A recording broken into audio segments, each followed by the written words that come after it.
마일스톤 H. 안녕하세요, 마일스톤 H입니다.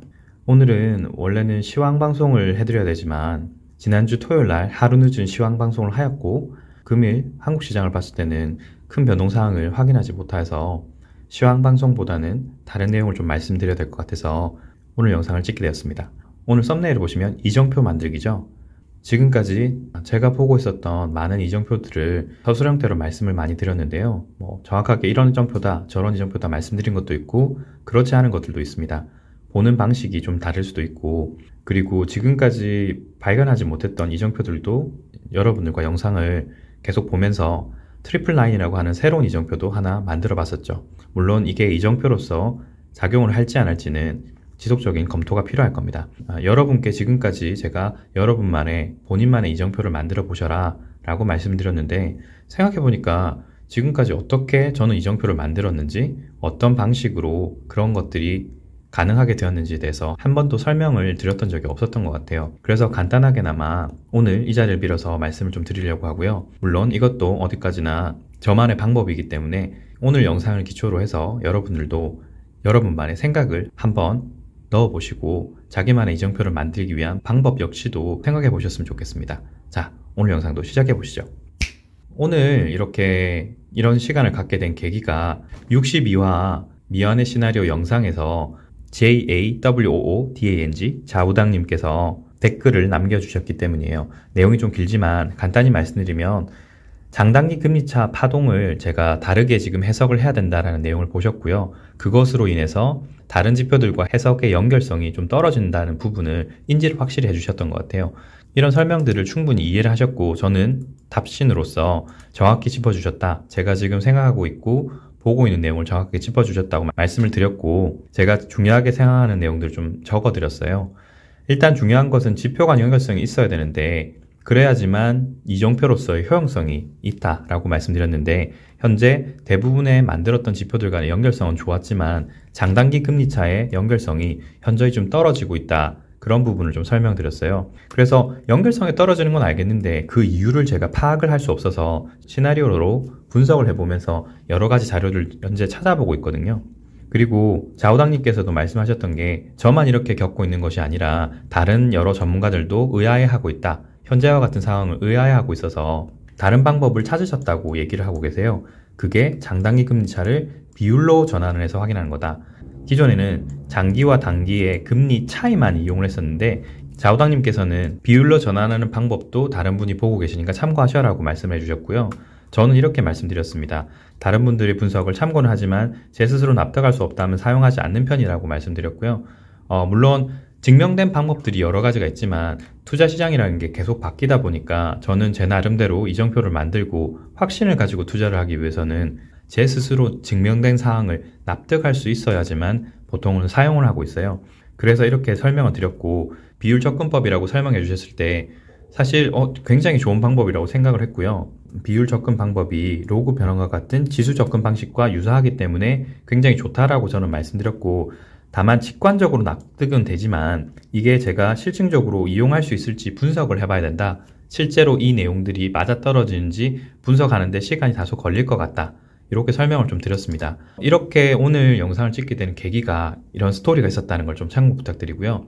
이런 내용들을 27화에서 언뜻 설명을 드렸어요. 27화는 자산시장에서 알아야 될 7가지 내용이라는 주제였고요. 그 7가지 이외에 마지막 장에 이런 얘기를 제가 드렸습니다. 핵심 가치를 반드시 알아야 된다. 사람이라고 하는 것은 어떤 생각을 가지고 그 생각에 의해서 행동을 하는데, 행동을 할 때 어떤 감정이 유발이 된다.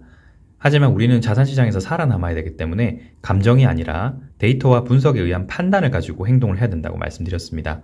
사실 앞쪽에 말씀드렸던 이런 내용들이 여기서 나오는 데이터 분석과 판단, 이런 것들과 연계가 되어 있거든요. 그래서 오늘은 이정표를 저는 어떻게 만들고 있는지에 대해서 좀 설명을 드리도록 하겠습니다. 저 역시도 투자를 하고 있기 때문에 상당히 많은 데이터들을 보고 있어요. 디테일하게 하나하나씩을 분해서 말씀을 드린 적은 없지만 제가 보고 있는 방식들에 대해서 설명을 통해서 하나씩 설명을 드린 적은 있습니다. 그래서 데이터를 어떤 식으로 보느냐가 사실 중요해요. 데이터가 결국에는 정보가 되고, 정보가 지식이 되어서 지식이 지혜가 되면 저희가 그것을 가지고 결정과 행동을 할 수 있다고 저는 보고 있습니다. 이 데이터라고 하는 것이 정보가 되기 위해서는 관계의 이해가 반드시 필요해요. 데이터라는 것은 특정 관계 없이 흩어져 보이는 일종의 값입니다. 그런 값들이 어떤 관계가 있는지를 확인함으로써 그 데이터가 흩어져 있는 숫자가 아니라 하나의 정보가 되는 것이고요. 그 정보들 각각에서 어떤 형태의 패턴이 보일 거예요. 연결관계가 아니라 연결관계의 뭉치들이 어떠한 형태의 패턴을 보이게 되면 그것이 저에게 유용한 지식이 되는 것이고요. 지식 간에 어떤 작동 원리인지를 이해를 하게 되면 그것이 하나의 지혜가 된다. 이렇게 보고 있습니다. 여기서 보이는 이런 내용들은 제가 스스로 창조를 한 것이 아니라 데이터 분석법이라든지 또는 데이터베이스를 구축하기 위한 일종의 프로세스 단계예요. 저는 그런 것들에 대한 경험이 일부 있었기 때문에 차용을 해서 그대로 사용을 해본 것이고 다행스럽게 이런 정보 처리 프로세스들이 하나의 이정표를 만들기 위한 아주 좋은 프로세스였습니다. 그걸로 인해서 저는 저 나름대로의 이정표들을 만들 수 있었고요. 그리고 주식을 예를 들자면 수많은 데이터 값들이 있을 거예요. 코스피 200이라든지 나스닥이라든지 수많은 데이터 값이 있을 거예요. 일봉, 주봉, 몰봉 많은 데이터 값이 있겠죠. 그것들 사이에서 어떤 관계가 있는지를 제가 찾아냅니다. 그게 정보가 되겠죠. 예를 들면 코스피 200과 환율은 반대로 간다라 하는 그런 관계를 이해를 하는 거예요. 그러면 두 개의 데이터 값이 하나의 정보 값으로 만들어지는 것이고요. 그리고 이런 정보들이 하나의 일종의 패턴을 만든다면 예를 들어서 환율이 10%가 오른다라고 했을 때 코스피 200이 5%가 떨어진다면 이런 것들이 주기적으로 반복이 된단 말이죠. 그렇게 될 경우 제가 그 패턴을 인식을 했다면 그것은 정보로서가 아니라 이제는 지식이 되는 겁니다. 이것이 하나의 지식으로서 응축이 되는 것이고요. 그러면 이게 왜 그렇게 되는 거지에 대한 원리를 이해하게 된다면 그것은 지혜가 되는 거예요. 예를 들면 환율이 올라가게 되면 주가가 떨어진다. 왜냐하면 한국은 GDP의 60, 70% 이상을 수출에 의존하기 때문에 수출 자체가 국가의 경쟁력이고 국가의 경쟁력은 결국에는 기업에서 나오기 때문에 이런 원리가 있다라는 것을 이해하게 되면 저는 하나의 지혜를 얻게 되는 것입니다.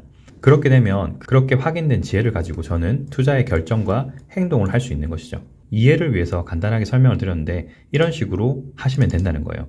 그리고 여기 있는 빨간색을 의미하는 것은 여기까지는 전부 다 과거 데이터예요. 여기서부터는 미래가 되겠죠. 이 빨간 선이라는 게 사실 중요합니다. 원리를 이해하는 순간 저는 미래에 대한 결정과 행동을 할 수 있어요. 여기까지밖에 이르지 못한다면 저는 항상 과거에만 살아야 됩니다. 지혜를 얻는 순간 결정과 행동을 여러분은 하실 수 있게 되는 거예요. 그래서 제가 여러분에게 반드시 본인만의 이정표를 만들어 보셔라. 본인만의 이정표가 만들어져서 지혜가 생기게 되면 여러분은 어떤 것이든 확신을 가지고 결정과 행동을 하셔서 수익을 내실 수가 있습니다.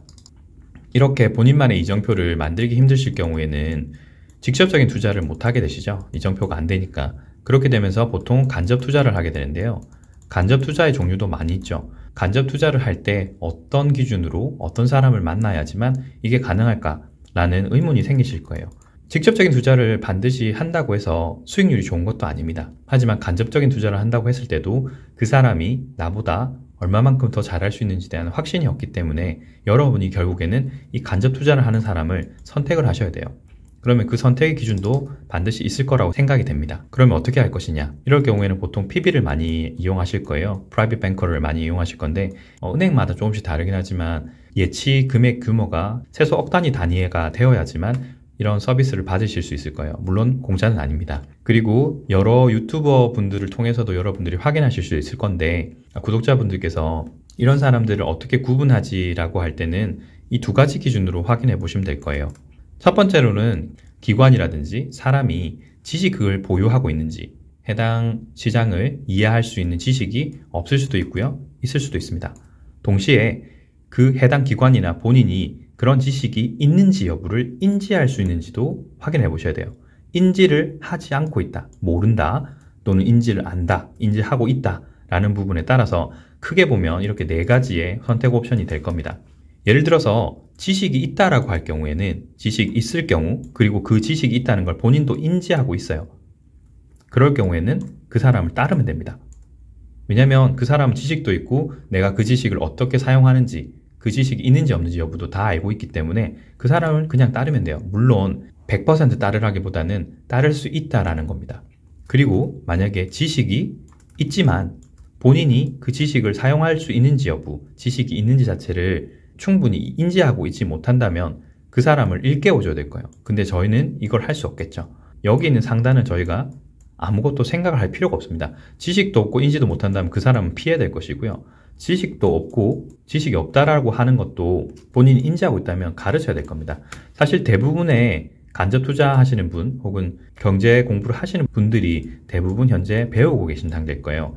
지식도 많지 않다라고 생각하시고 본인이 그걸 알기 때문에 스스로 배우려고 하시겠죠. 간접 투자를 하실 때는 이런 부분, 지식도 있고 지식이 있다는 것 자체도 인지하고 있을 때 정확하게 자료를 사용하실 수 있을 겁니다. 그래서 이런 분들은 따르더라도 큰 문제가 되진 않을 거예요. 다만 간접 투자를 하시려고 하는 그분 스스로도 최소한 2단계 정도까지는 되셔야지만 제대로 된 사람을 선택하실 수 있을 겁니다. 오늘은 제가 어떻게 이정표를 만들었고 혹은 이정표를 만들 수 없었다면 어떻게 하시는 게 좀 좋았을까 라는 주제로 영상을 좀 찍어봤고요. 제 성격 때문인지는 모르겠지만 간접 투자를 해본 적이 거의 없어요. 대부분 자료들을 이런 식으로 검토를 하지 않으면 제 스스로가 납득할 수 없기 때문에 납득할 수 없는 상황에서는 투자를 하지 않았습니다. 이 영상을 보시는 구독자분들도 반드시 이런 식은 아니겠지만 자기만의 판단 방법을 꼭 생각을 해보셨으면 좋겠습니다. 영상이 도움이 되셨길 바라겠습니다. 오늘 영상 여기까지고요. 시청해주셔서 감사합니다. 이상 마일스톤 H였습니다. 감사합니다.